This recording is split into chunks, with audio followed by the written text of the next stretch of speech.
Luke chapter 5.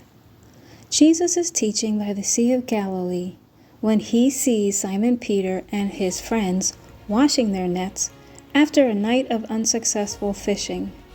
Jesus asks to use Simon's boat to teach the crowds. Afterward, he tells Simon to cast his nets once more. When they catch a large number of fish, Simon is amazed and he falls at Jesus' feet, acknowledging that he is a sinner. Jesus tells him not to be afraid, promising that he will now fish for men. Simon, along with James and John, they leave everything to follow Jesus. There was a man with leprosy who approached Jesus and asked to be healed.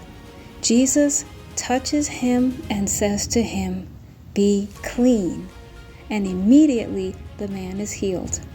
Jesus instructs him to show himself to the priest and offer the required sacrifices. But the man spreads the news widely, causing crowds to gather.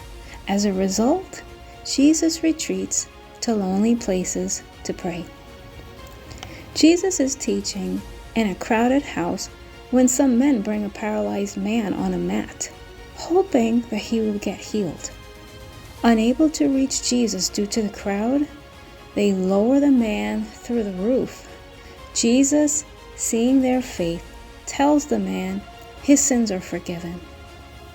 But some religious leaders, they question Jesus' authority to forgive sins. And he responds by healing the man, saying, "Get up and walk," proving his authority both to forgive sins and to heal. Jesus calls Levi, a tax collector, to follow him. Levi throws a great banquet in his house, and many tax collectors and sinners join them.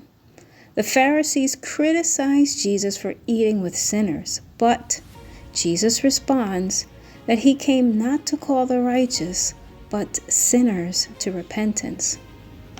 The Pharisees question why Jesus' disciples don't fast like those of John the Baptist and the Pharisees.